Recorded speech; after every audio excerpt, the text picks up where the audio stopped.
Coach, while it's fresh in your mind, just coming out, what were you talking to your players about in the locker room just now? Well, actually, we just talked about, I thought they came back after a night where I didn't think we were as sharp as we needed to be. I thought they answered the bell and came with a great 60-minute effort. Obviously it was still a struggle, and Bowling Green played extremely hard, but I really thought our guys' determination from the drop of the puck was very good. It did seem like the first couple of periods were maybe a little lukewarm. How'd you wake them up in the third? Well, I still thought we had pretty good chances. I mean, if you look back, we had some real good chances in the first to score. I thought there was portions of the second where we were starting to take the game over, and then we got a little bit sloppy in the second there. Our power play was one thing that let us down for sure through the first and second. That would have been a spot where in the second one where I thought we lost momentum instead of gained momentum. But I did think we had some big-time chances early we just didn't capitalize on.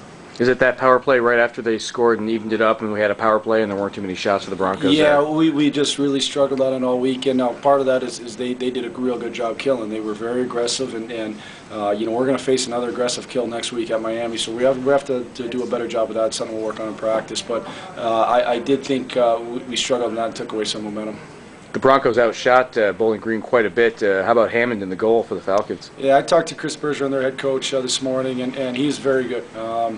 He definitely looks like somebody he seems like when he stops the puck, he does a good job of it. It certainly didn't look like a fluke at all.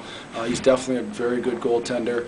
And I thought it was a battle of two pretty good goaltenders. Obviously, Jerry Kuhn has put himself into that same category as well.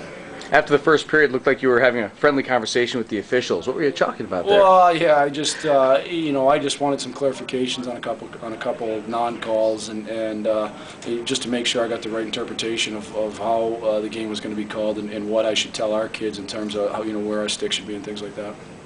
Anytime over this weekend, was there any mention whatsoever of the streak in the locker room? Not from us. It's just nothing that we talk about. It really doesn't benefit us to talk about it at all. It's not something that we want to. You want to win every single game that you play, and every single game that we have from here on out, including this weekend, was going to be critical. We understand that, and I know it's coach speak, but it is a game every single day. We're trying to get better, and what we've done in the past, whether it's wins, losses, really all that does is put you in position to do good things in the future here, and we certainly want to go starting next Friday and do a good job down at Miami.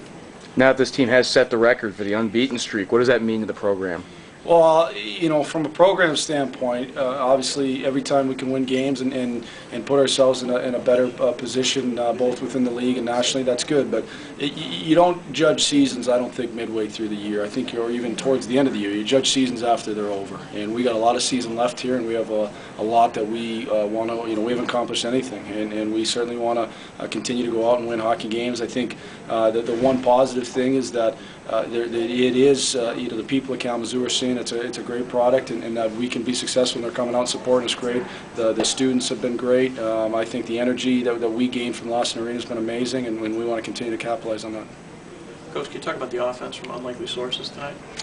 Well, your top players just aren't going to score every night, and I thought Max Campbell had a good game and had chances, but he didn't score. I thought Greg Squires had a good game and had chances, but didn't score.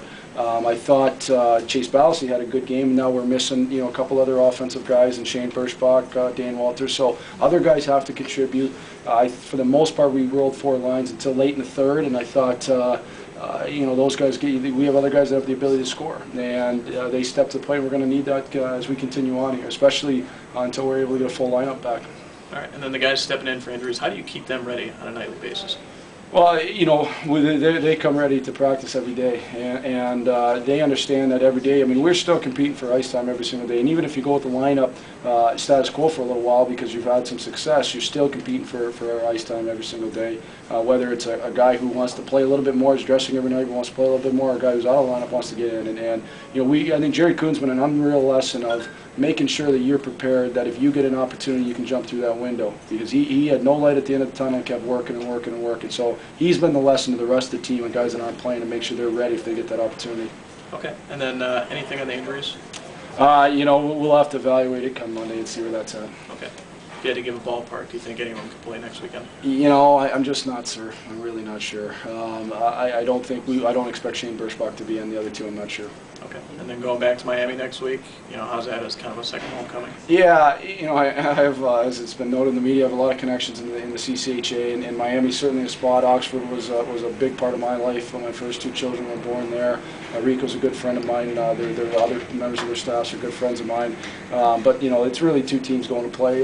Trying to battle for points. Points are going to be critical to both of us.